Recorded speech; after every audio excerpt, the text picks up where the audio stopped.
welcome everyone on this very hot summer's evening in the UK. Um, Welcome to our webinar with some awesome people this evening. I'm just going to ask you if you can put where you're joining us from in the chat, as that is our Academy of Cheese tradition, so we can see where everybody is joining us from and we can say hello to you. During the webinar, if you want to ask questions, please also put those in the chat and I will lead those to the team. So here we go. Sue Sturman is here, Will, she's Hello, joined that's us fantastic. from Paris. We were just talking about you, Sue, saying Hello, that Sue. you're, and Andy's saying hello as well. USA, Ohio, Richmond, Virginia, Oxfordshire. Jolly good. Indiana, everybody. We were putting out on social media today, grab yourself a cold drink this evening and find somewhere cool in the house to join us. So welcome, welcome. Yorkshire, we've got Simon. So he was winner of our affineur of the year on Thursday. No, Tuesday last week. It's been a long few days. Welcome, Simon, and congratulations again. Absolutely brilliant. So things that have been happening with the Academy of Cheese is we had Affineur of the Year finals last week and an Affinage Education Day, which was brilliant, which was sold out, fully booked. So we're going to find a bigger room to do that in next year. Maybe one of you guys will come and join us for that and tell us all about affinage in your businesses. And then Master of Cheese is trucking along for all those fellows that have joined us tonight. We have Master of Cheese being released in the next 3 weeks, different modules. So that's really exciting. So I think we've got lots of people in here. Thank you very much for joining. So please do put your questions in the chat once we get going. Okay. So a massive welcome from across all continents. So Will, you're joining us from Byron Bay in Australia. And what time did you say it was there? It's 4:30 in the morning, so please excuse me. I'm a little croaky after a long flight back from London last night. So You should have stayed in London, shouldn't you? It would have been I easier, should. probably. Yeah. And Andy, you're joining us from the amazing Wisconsin. And Yes. what time are you on? 12, Midday, 1:30. 1:30. Yeah, just Cool. ate And lunch. brilliant. Yes, Andy's just been finishing his lunch. And Graham, up there in Lancashire. Welcome. How Yeah, you doing? sunny Lancashire. Absolutely. Unbelievably sunny Lancashire. What Yeah, temperatures did you hit up there today? I think we've had a 32 today. Oh my So word. for rainy Lancashire, that's pretty amazing. It's pretty yeah, it's pretty unheard of, really. Yeah, And it's good. Graham has been silaging today, haven't you? So everybody, he's come straight off the tractor. Looking like a beetroot. Look at this. Katie's saying, hello, cheese folks and Lancashire local hero, Graham Kirkham. Yes, Great. absolutely. Total hero. So we're going to start with you, Will. This is a conversation with these absolute cheese legends. I'm so honoured to have you all here this evening. So welcome. Will, tell me a little bit about your background because you started in London. Yeah, In a place similar to me. I was a cheesemonger, but I think tell us a little bit about your journey, your cheese journey. well, I was born in London. I've got, I was born in Battersea, so it makes me a Cockney. And basically, I grew up in London. And after I left Leeds Uni, this is how I got some sort of connection with Graham there. Um, I worked at Justin de Blanc in Belgravia. He opened my eyes to what good cheese was about. And instead of becoming an accountant, which is what my parents wanted me to be, I decided to follow the cheese route. And if anyone, it was sort of early 70s, and cheese in those days was counterculture. It was sort of, Yeah. if you were selling raw milk cheese, it was sort of all under the table stuff. It was extraordinary.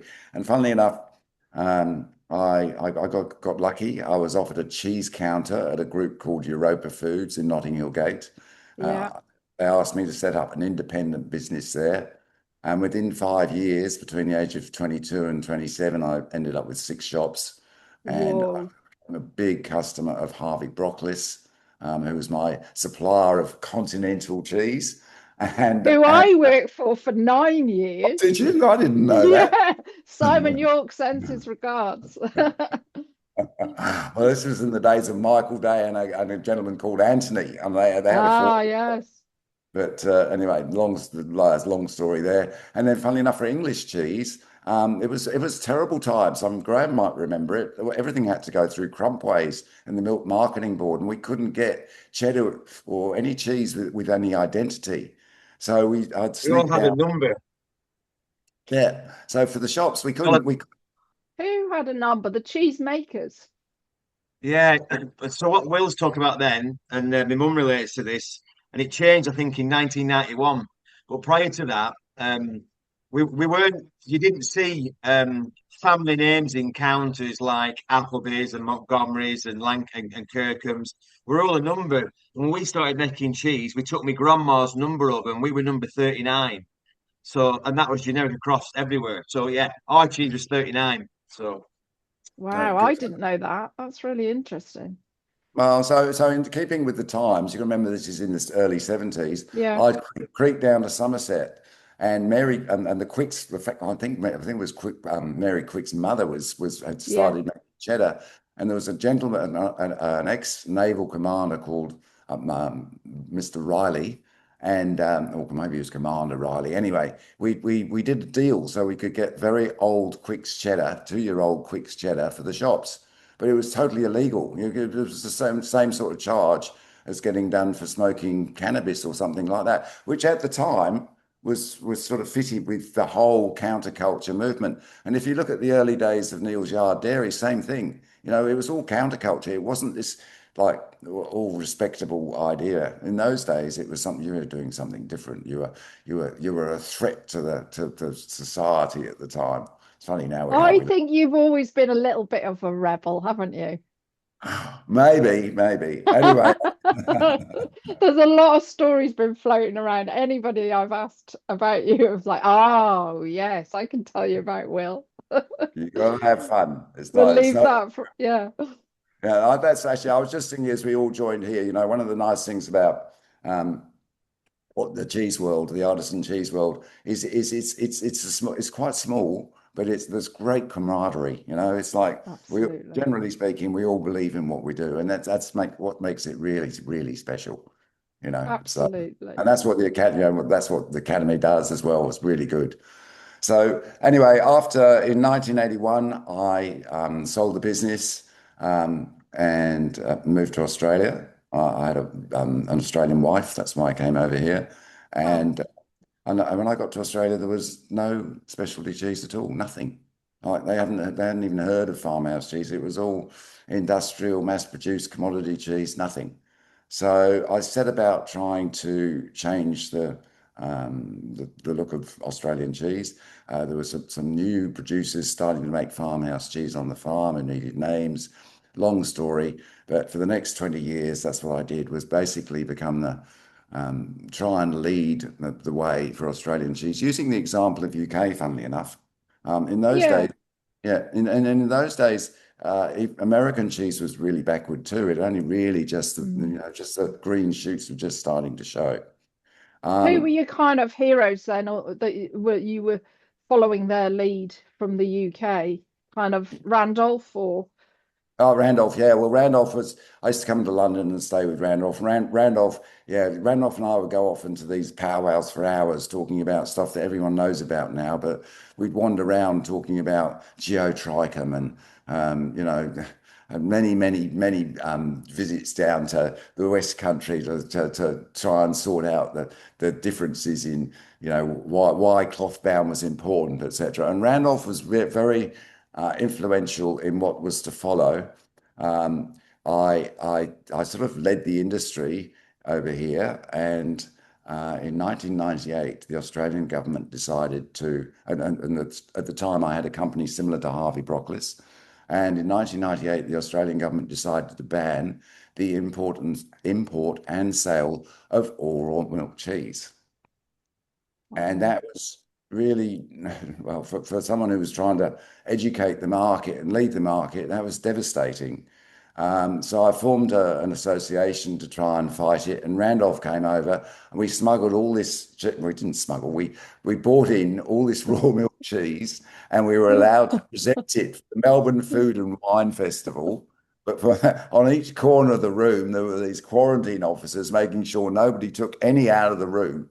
And Randolph came over and did a big spiel about how important raw milk cheese was, and brought all this cheese with him, including some of your cheese, Graham. So Wow. that was in the 90s, and these officers at the end of it all, they wrapped it all up and took it off to a quarantine bin, and what followed It's from that? crazy. What followed from that is sadly the industry sort of decided that they weren't sure about the whole raw milk thing. I decided to test the new standards by bringing in some Roquefort. Now, everyone knows Roquefort's been around forever. Everyone knows Roquefort is made from raw milk, and no country on the planet has banned it, as far as I know. And so I bought some of that in and asked the authorities to test it to check that it met Australian standards in terms of micro testing, and the authorities refused. And what followed from that was suddenly the big importers realised that Parmesan and Comté and Gruyere, etc., were banned, and they got up in arms. Meanwhile, my Roquefort that I bought in for testing was put into jail, not put into quarantine, and it sat there for 18 months whilst I had a big fight with the authorities about whether they should and shouldn't test it. It went to a court of appeal. I lost the court of appeal, and I basically You was, buried it in a coffin. yeah, that's right. We buried it in. That is such an iconic photograph. That will live on forever. Yeah, Oh, well, amazing. the funny thing about that is it was a really tough time. And Graham, Andy and Graham, you both know this because you both go through it Andy, you've been through it with raw milk. Graham, you've been through it with raw milk. This was my whatever you call it that day. I had to decide whether I was going to stand up to and follow through with what I believed in, or just collapse and walk away on the Roquefort case. And I remember telling my wife at the dinner table that I'd been threatened with jail or $100,000 fine if I kept going. And it's funny until it's you.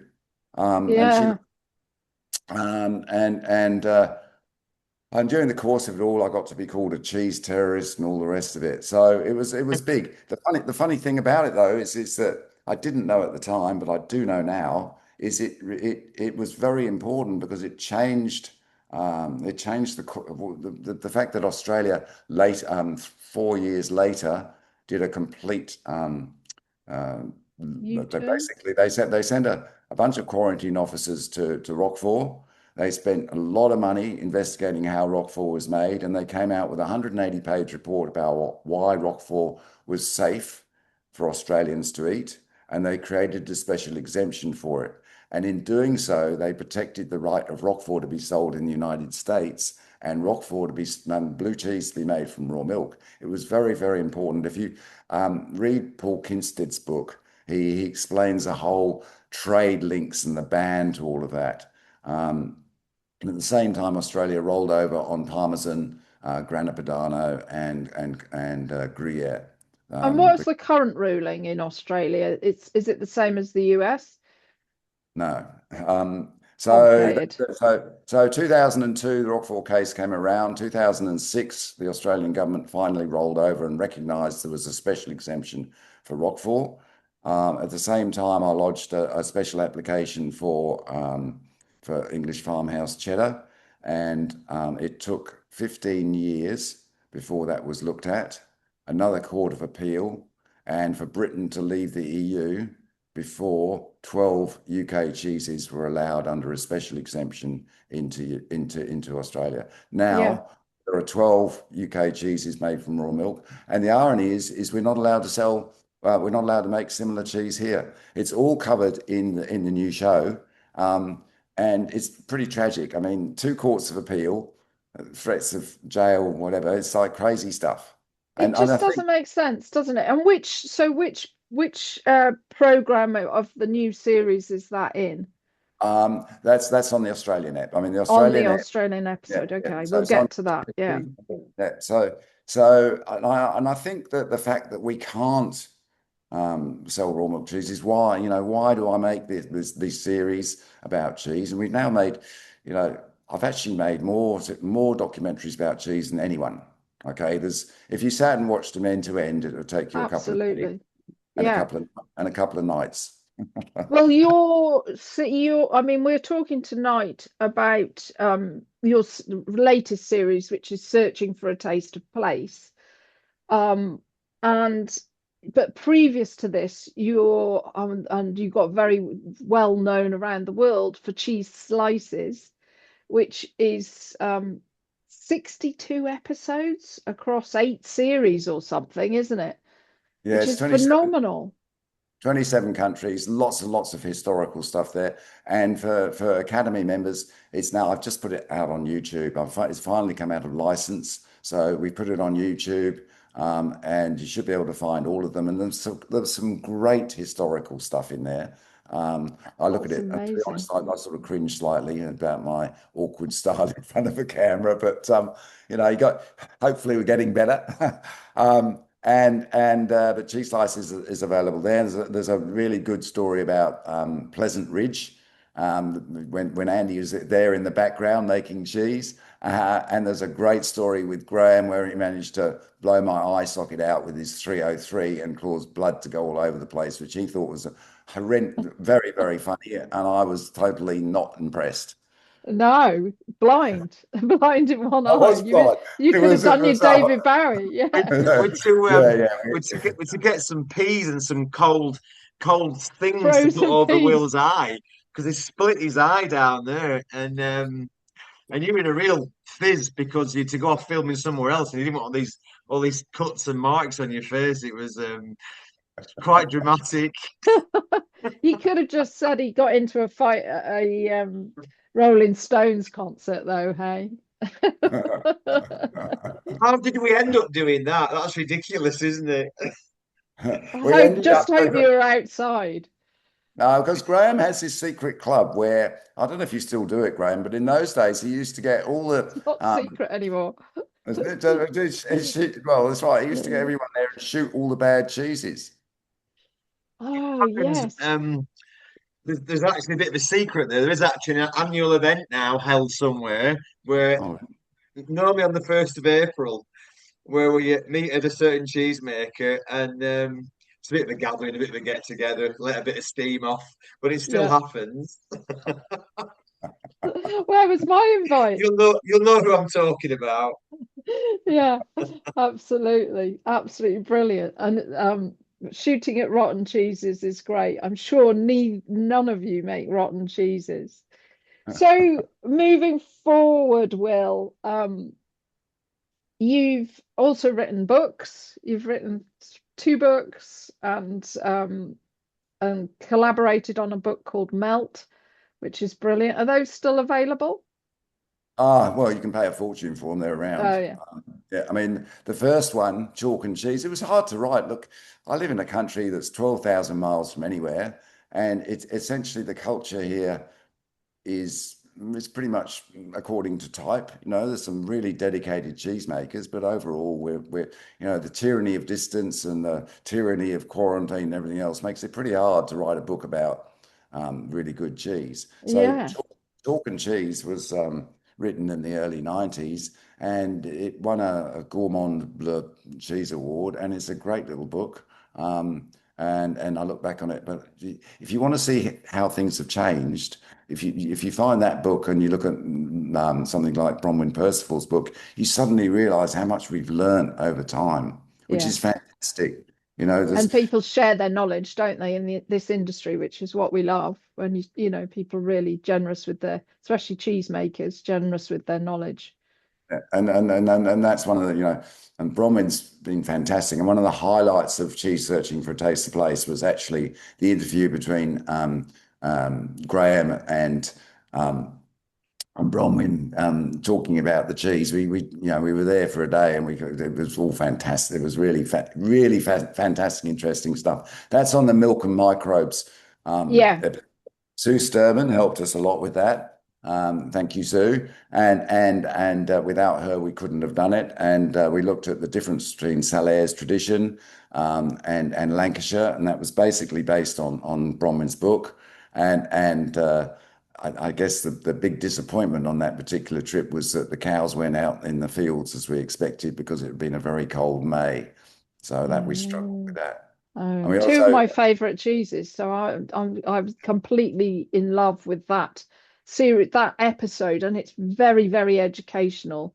But you put it across in such a, in a very understandable way, which I love. So what drove you, Will, to create this new series? Because well, these, it's expensive, isn't it, to make a series, go on film, and they are so professional. You know, yeah, the well, thank you. I mean, the whole cheese slices was self-funded, okay. And in 2018, I got really sick and decided to stop making it. And it probably had its time. It'd been running for 20 years, almost 20 years.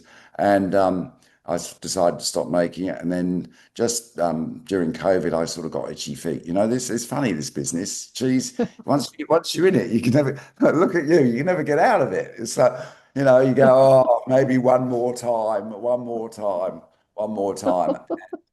I Uh, think everybody got itchy feet during the pandemic because I remember phoning Graham about our big cheese weekend, British cheese weekender that we created very quickly. And I don't think you'd ever used Zoom.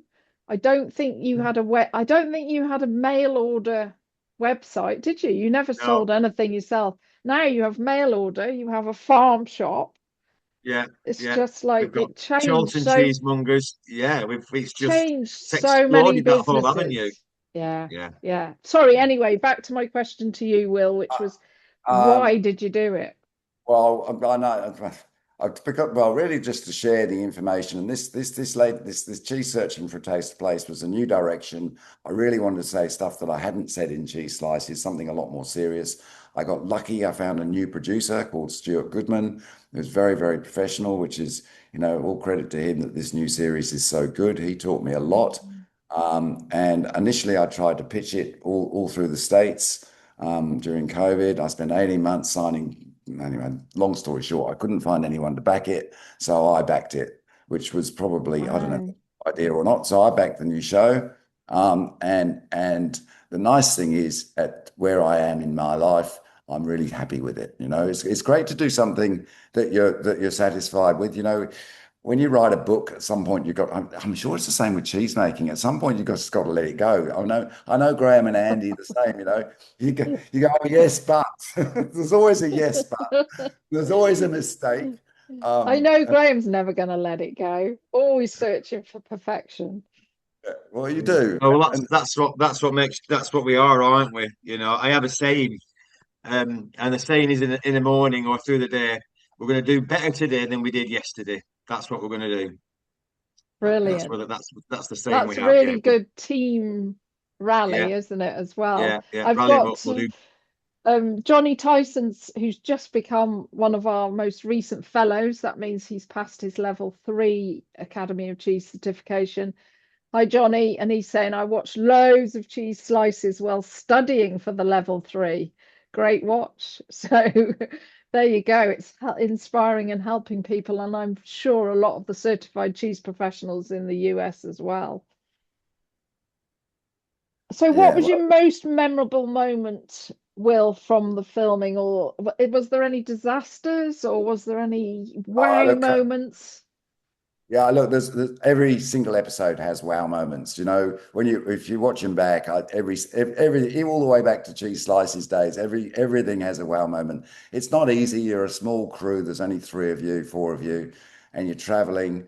It sounds very glamorous, but after about a week, it stops being glamorous and gets to be quite tough. Tiring, yeah. And on this series, I'd love people to listen to the soundtrack we used, which you'd be surprised. It's a Mozart piano concerto, and I never thought I'd like Mozart piano concerto, and we adapted that for this series, and that was, we spent quite a bit of. That is brilliant because it is really, the soundtrack is intoxicating, and I was going to ask you how the hell did you, because there is no Rolling Stones on there, but I was going No, to well, ask you how there is you. there is a link Oh, because is there? there is because it was on a Mick Jagger list during COVID of what he was listening to, and Ah, there's a load of stuff on there I didn't know what it was, and there was this Mozart going, what the fuck, it's very why what's he listening to Mozart for? And it's opened my eyes to classical music. I'm going, oh, there's a lot to be said here. So again, like traditional cheese making, there's a lot to be said for those great traditions. But absolutely. I mean, look, one of the great episodes I loved was well, obviously the ones we did with Andy, and the American episode was really good fun. After that, we raced across to UK. We all got lost on planes. We arrived in London. We had a van pick us up, and then we spent about another day trying to get to Normandy to film the Camembert episode. That was a drama and a half. Andy, you missed out on all of that. So that was really tough. But the other thing that was tough was one of the other episodes that we did was the family tradition and the Carl episodes with Roquefort. Sue Stanley Yeah. came along on that, and that was just eye-opening. And I've been to the caves of Roquefort many times, and cheese slices visit multiple times. But what really impressed me was seeing the Roquefort being made in a new facility, but still all by hand. I'm watching Delphine wander around sniffing and touching and whatever. It's like watching Graham or Andy make cheese. They're like, it's extraordinary to watch these obsessive people just like, they're just totally in the zone. Nothing gets them. Yeah. They just like go for it. And then just try That's good cheesemakers though, isn't it?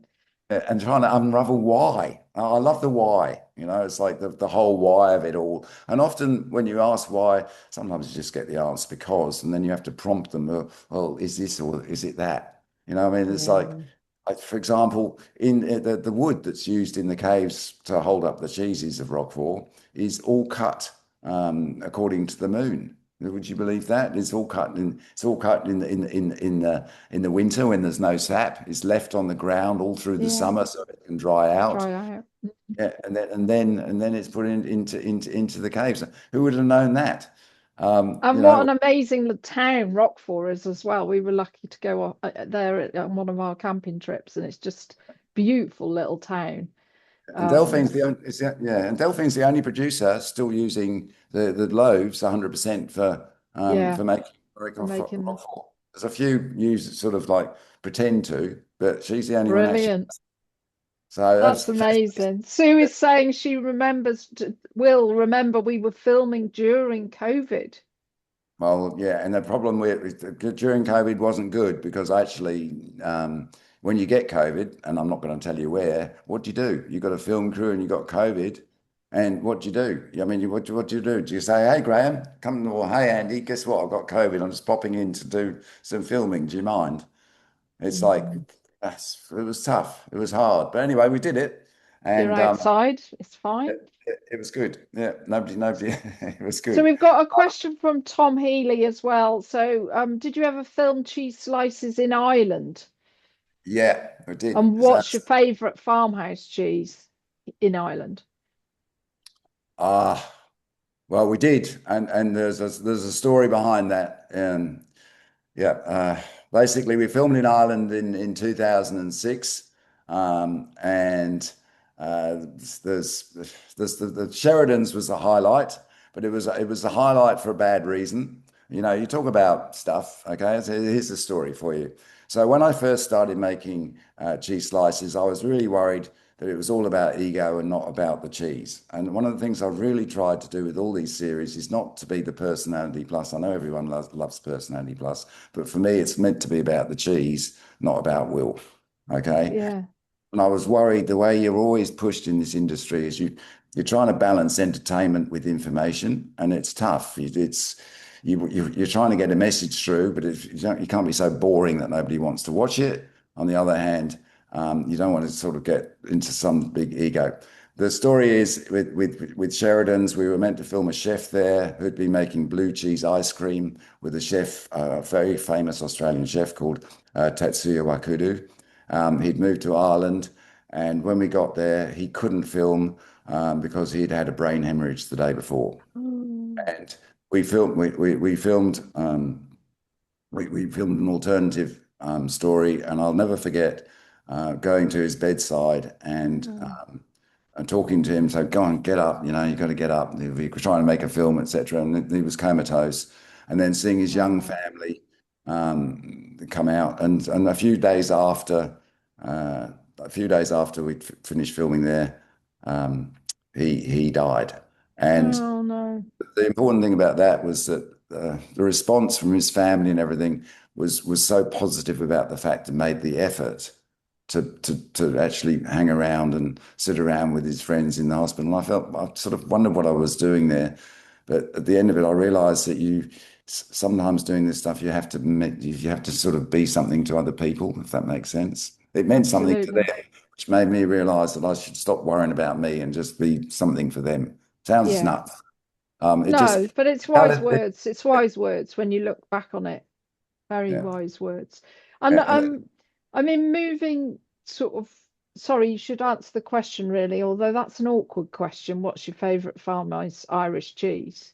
that's like favourite children. Don't have any Ah, no, favourite. you can't have them. And you have got three children and a Yeah, grandchild now. and I've got two children working in the cheese business, and I've got Andy sitting on one side and Graham on the other. And you want me to name my favourite cheese? Give me a break, everyone.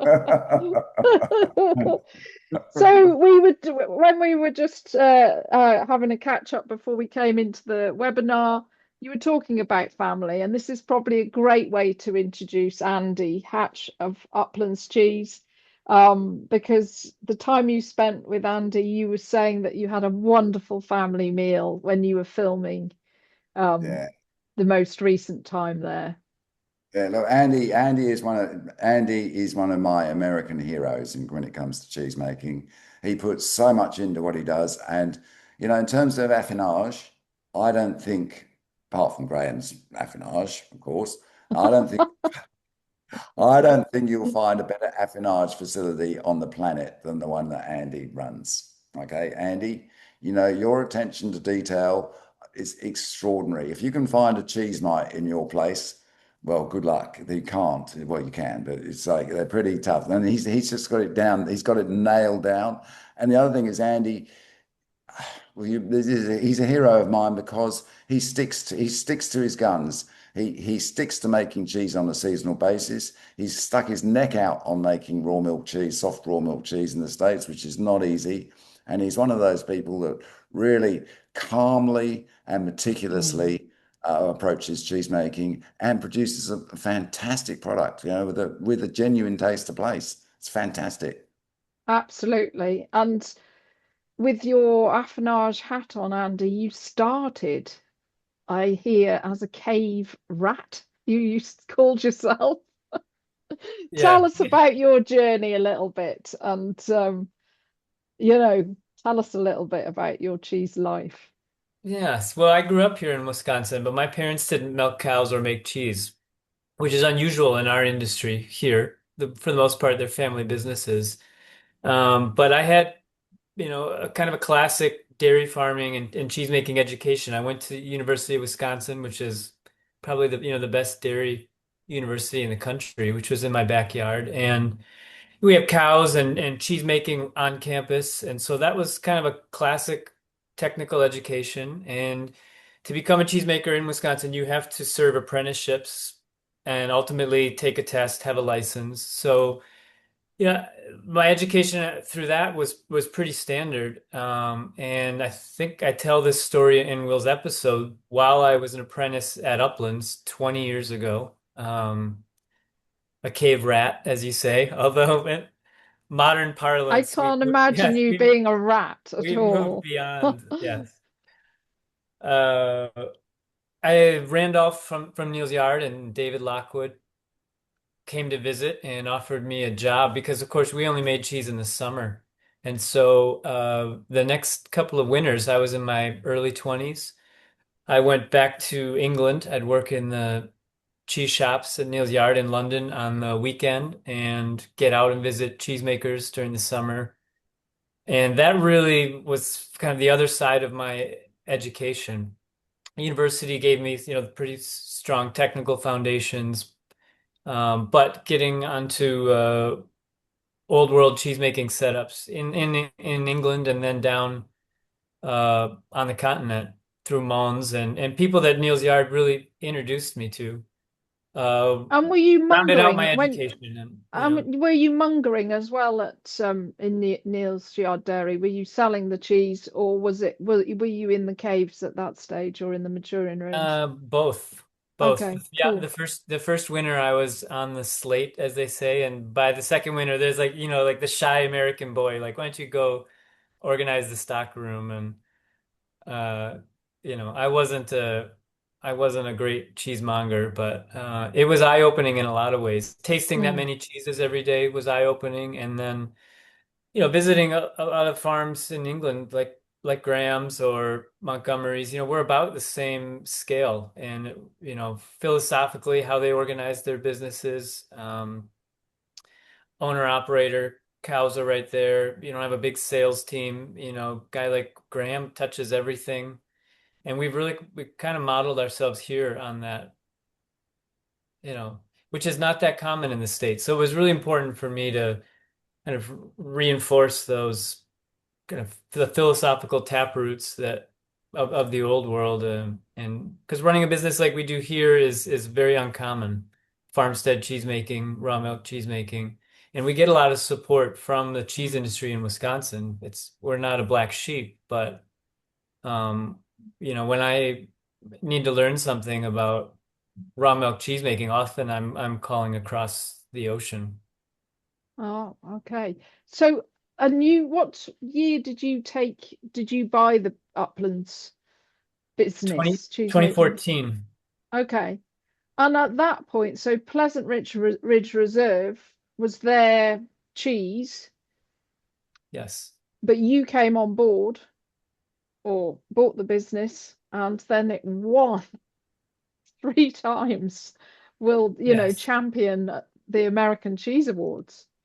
Yes, I mean the cheese That's had received a lot phenomenal. of, yeah, the cheese was special before I got here. And not because they were genius cheesemakers, Mike Gingrich and Dan Patnod who started it, and I'm not, a brilliant cheesemaker, but the character of the milk here is special.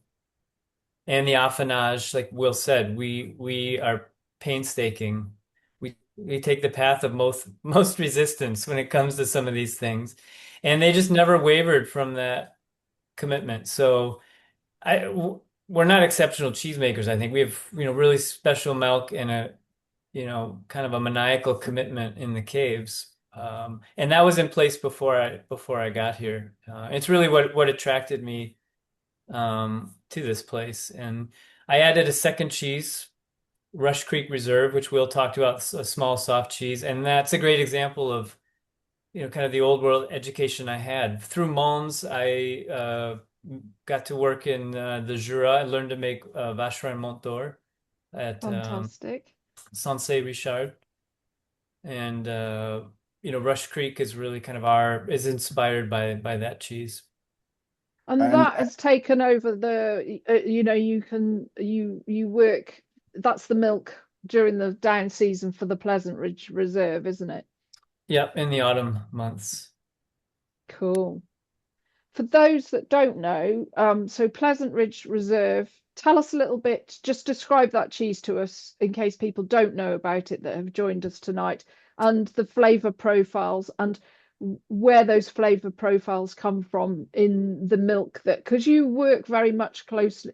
That's not proper English, Tracy. You work with your herd as well, don't you?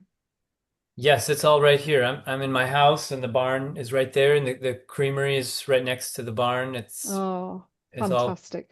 the same package. Well, the cheese is named after the farm, the landscape here. We sit up on Pleasant Ridge, and we're the highest spot around. So you think in meters, we're, 600 meters. So it's not a mountain, but good ridgetop grassland. And even before they started making cheese here, Gingrich and Patnaud were grazing their cows, so eating only pastured diet during our growing season, which is roughly, May through November. And so when they decided to make cheese, they wanted to make a style of cheese that, historically showed off the character of grass-fed milk. And so they looked at, mountainous regions where shepherds take animals up into the mountain pastures in the summer, and so in particular they looked at Alp cheeses. Beaufort was a main inspiration, but they Okay. didn't, name it Beaufort or Gruyere. And this is important. They weren't trying to make a copy. They were trying to make something that tasted like this farm, using those principles: single herd, on pasture, fresh raw milk, and a natural rind. That is always going to give you something singular, and they recognized that and named it after the place. So those, two important things there. Number one, the milk was here. The character of the milk was the beginning of the decision to make this style of cheese, as opposed to, say, a marketing decision. What does the Which is market want? brilliant. Like, oh, I could figure that out. No, they said, what does our milk want to become? What's the destiny Yeah. of milk like this? And then the second decision was not to try to copy something, but emphasize, what we have here. Pretty special ground, a very unusual herd of cows. So My long mouth answer, is but watering now. yeah. So it's made like an Alpine style cheese, Yeah. and it'd be recognizable to anybody who's familiar with Gruyere, Comté, but I don't think you'd confuse it for any of those cheeses. No, it's unique, and this is what the whole point of the new documentaries are about, searching for that taste of place. What I Yes. do love about in your series is that because you're working with the cows as well, is you say about the cow's breath. Yes. Yes. So when the milk is still good, because when you're standing next to the cows and the breath coming from the cows is sweet and pleasant, it's going to make great cheese.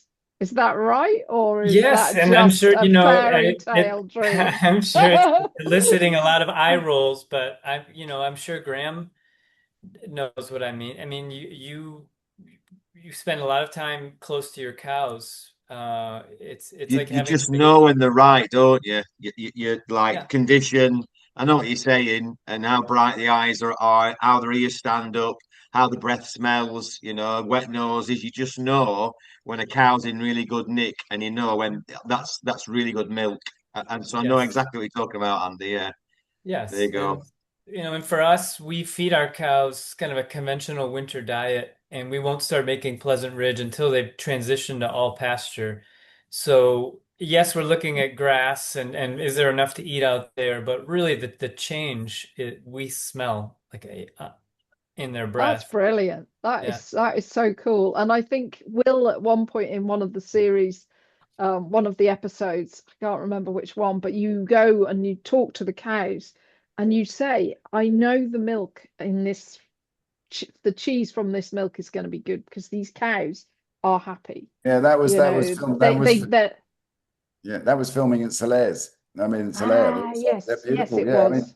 one of the first things I do when I go to visit a dairy is look at the animals, and you can tell immediately from animal behavior how good the cheese is going to be. And I think Graham and Andy would back me on that. The cows, sheep, goats, they'll all tell you whether they're being looked after well or if they're not being looked after well. Yeah.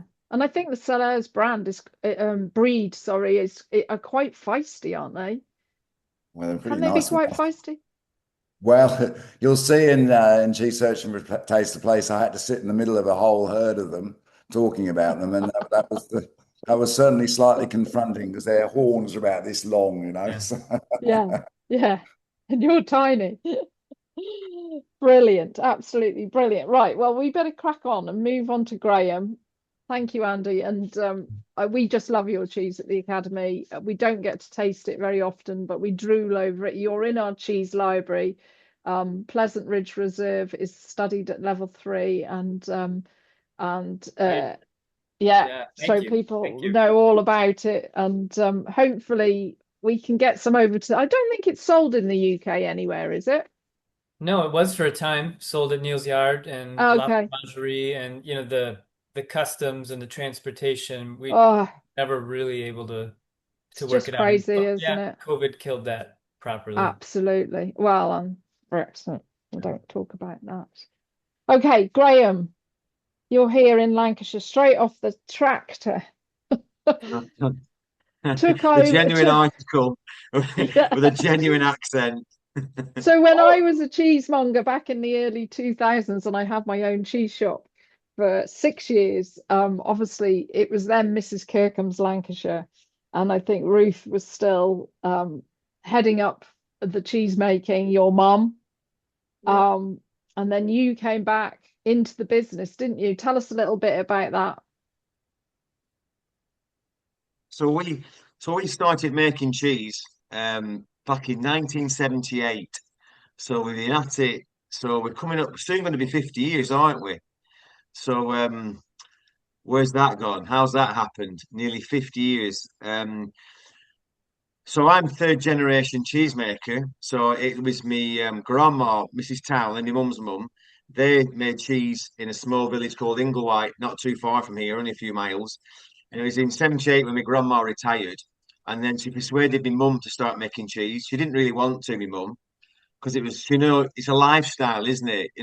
Like, and I still don't know how she did it. I really don't. Like, there was my mum and my dad, and she had 3 kids, me and 2 sisters, and they would milk cows. She would make cheese, and she would bring us kids up and get us to school and make dinners. Like they're unbelievable, aren't they? But they did. So she started making cheese in '78. My mum brought all my grandma's equipment across, same starter cultures. So my grandma bought the starter cultures and the rennet, converted this little building, and it was really small, honestly. It was the size of your front room where they started. In those days, we're probably milking about 35 cows. Um, But it was still and big cheeses that you would make, wasn't it? And back then, was oh it yeah, well, it was 25 kilo cheeses, isn't it it? was. So back in them days, that's all they made. I mean, if I remember rightly, when you walk into this, if I remember, because I remember the first day they made cheeses, and my grandma stayed with my mum for 2 days to show her how to make cheese and left her to it. That was it. She was on her own. And I remember walking in, and I was never out of the damn place, was I? I was a nuisance. And she had 2 cheese presses with 4 cheeses on them. So that's what they used to make in the day was 4 cheese, and they were the big ones. What you were talking about, that's all they used to make were those large cheeses. The big sort of 20, 25 kilo or 50 pounders they used to call them in old money, didn't they? That's what they Brilliant, were. brilliant. I hear that you still make those for Andy at the Courtyard Dairy as well. Yeah, we're doing. So Andy takes some, Mons take a few. With a few people that can really shift cheese. I always say the better cheese comes out of the large cheeses, and it is more better. Maybe it is, but it definitely works texturally, and they just have that little bit of an edge. If you compare them next to each other, the large always has an edge. So those guys that can really move cheese off counters, we kind of let them have the big cheeses because then they don't suffer. Everybody wants a big cheese because they look fabulous, don't they? But then it's pointless it looking fabulous when it starts to suffer on a counter and they Exactly. don't move it on. So Absolutely. But so this tiny front room, or room the size of a front room, had 4 massive cheeses in it. There was no room for you children. no, no, no, it was very small. Gosh, it was. And then so my mum started in there, 4 cheeses, and we made cheese in that room, believe it or not, for 30 years. Um, It's mad, isn't it? I don't Wow. know how we did it, but there was something magic about that room. Honestly, we built all this new dairy and we'll sew it, and it's lovely. And then we've got space and it's shiny and it's great. But when we moved into this place, it was a nightmare. Could we get cheese to make how we wanted it? It was really difficult. And like you don't realize, we talk about and this was, you know, you want me to talk a little bit about it, about flora and terroir and just cultures and just what you've got on your own farm. And that really stood out when we moved into the new dairy. Like what we left in that old building, like it would nearly make cheese on it. It nearly make cheese by itself with that old building, with what natural flora and what you had in the atmosphere and in the equipment. And like I say, we moved into the new one, and it just wouldn't do it. It nearly did it, but it just wouldn't go. It just wouldn't do So what it what needed did to you do. do? What did you do to make it happen? So Moved everything back in the old place. no, so it is funny, right? So when we had this, honestly, us raw milk cheesemakers, you know, it's an amazing life, and we enjoy. You've got to enjoy what we do, and we love it, and we're very, very passionate about it. It's everything.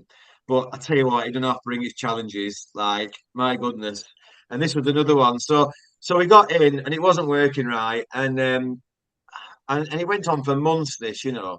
But what was really funny, other cheesemakers heard about it, and after a few weeks or a month or two, they'd ring up and say, "Are you all right, Graham?" And I went, "Well, not really, you know, a bit of trouble."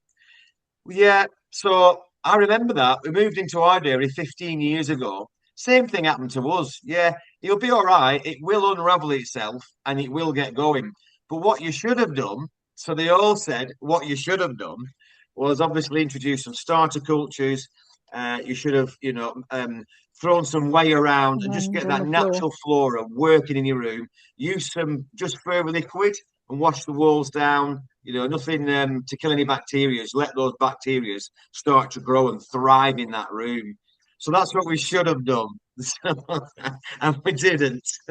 um, So this is what so that whole episode about the microbes, Will, that you do is show it does come put across how important they are, doesn't it? it does. Well, You all think it's like curing rooms for salamis and meats and things like that, and drying rooms. You think it's hocus pocus. It really isn't. It really, there is. All farms, we've all got something, particularly raw milk cheese making, or definitely raw milk cheese making farms. We've all got something very natural to our farms, and does it come from where it comes from? It's the ground, isn't it? Do you know what I mean? Like Andy was talking about cows and feed before, and that's so important because that's our natural ingredient. Milk is our ingredient, isn't it? It's our main ingredient. And we produce that ingredient. So we take it a step further back, to what we feed the cows, husbandry of the cows, condition of the cows. That's where the raw ingredient starts in how you're looking after them, housing them, and feeding them to get that great ingredients. And hopefully, in that great ingredients, you've got all those. And again, we're so fussy, like Andy will be, on how you make your silage, what we've been doing this week. And we've been blessed by this amazing sunshine. So sunshine gives you great sugar levels in grass. So hopefully we've cut all this grass with really high sugar levels. So that'll bring some really nice, sweet floral milk through. Wow. So you can really, honestly, you can so tell different fields and different crops that come through the milk, and you make cheese out of them. And so it all sounds really wonderful all the time, and it pretty much is. But there are one or two that is like, well, where's that come from? I didn't Mm. realize that was going to do that, or I'm not too sure about that one. The other one was better. So it is. So yeah. So you taste what your ingredients are, and that's really important. And we've all got that. We've all got something very different going on as well. What really proved that we were Andy mentioned Randall from Neil's Yard Dairy, and Rand and Jemima have done so much for us. They are like they have for all us cheesemakers and backed us and kept us on the right track and supported us. And we've worked really closely with Randolph, making Lancashire and looking really closely at the recipe. And I think he had a recipe book from 1912. And we sort of analysed that to what we do now, to what they did then, and what the differences are, and why they did it, and trying to understand methods and reasons and why and equipment. And so he's made cheese with us, exactly. So he knows our recipe inside out. And then Rand went back to Hereford and made some cheese with our recipe, right, with some local milk to the exact recipe. And then he sent me some, and you wouldn't believe the difference. It's like, wow, Mm. it was very, very good, but it was miles away from what flavors we had. So again, that just proves what the regions are doing, and the Which I think Will gets across in the film about the Salers and your cheese, because you know how similar they are in the equipment that you use and the recipes and everything else. And this is a really lovely comparison. You know, that was one of my favorite bits. That's there is that's go the on, milk. Will, sorry. That's the milk and microbes episode, and it's fascinating to see the similarities, but the differences. And we do a taste test at the end. And I was just thinking, talking to With you, Bronwyn as well, so it was quite interesting. that was a highlight, one of the highlights of the show, because she had plenty to say about it. And as I say, we had to cut a lot of it. And actually, funny enough, at the end of the shooting that, we also went off to Courtyard Dairy, and unfortunately, to meet the standards of the streamer, which is Amazon, we had to cut out. Yeah, well, inevitably, when you film this stuff, you end up with so much stuff you can't use. So there's a tiny, tiny little bit with Courtyard Dairy, but boy, the fact they run affineur of the year doesn't surprise me. Yeah, Really, really special. So no, they're working hard at it up there. but When you going back, when you Graham, you've got if you look back at cheese slices, you can see your original dairy, and you can see your new one now. You can look back and just see if you can see the microbes on the wall. were everywhere, it was oozing with them. Talking about your Salers in Lancashire, I always say Lancashire is like a Salers, but Lancashire we've cleaned it up. A Lancashire, the cleaned up Salers. That's what it is. Yeah, I think Shortened up. Sue Sterman would agree with it. It's a bit pondy, is that the way you put it? Yeah. Salers are a Yeah, little bit I didn't. funky and a bit wild and a bit wet. Where the Lancashires is that style, but we've just cleaned it up a little bit, haven't we, and sharpened it up. I Yeah. love that word. So we're talking about cheese descriptions now, Academy people, you know, the flavor trees. And Graham, I think it's you, Graham, that call it pondy. And I'm like, what the hell's Swampy. You've got swampy? pondy and That's swampy. swampy, and oh yeah, all those heavy, wet, sulphurous flavors, don't you? Or those smells, or eggy. That's another one, isn't it? Heavy, Yeah, eggy, or yeah, The definitely. funny thing about swampy and the pondy, you'll also find it with cheeses made from buffalo milk. yeah. Check it Oh, out. okay. Okay. Right, let me check through these. Oh, Tracy Johnson's is saying she knows what pondy and swampy means, and Tracy's from the UK but lives in Canada now. So we've got a few minutes left. I'm going to look at these questions while you guys talk about this. Or can I just say two things very quickly? Yeah, Sue's on my case because, of course, Mons use the cheese mites to mature their cheese. Their cheese mite's not a bad thing. yes, So yeah, I want to say that they sort of actively encourage them. And she's a bit absolutely. worried about the pondy description about for Salers. So I let's just say know. that I'm backing you up that I one would. quick, Graham. You're in trouble with the people in France, just so you know that. You better I've. withdraw the pondy accusation. It's on the film. You can't withdraw it now.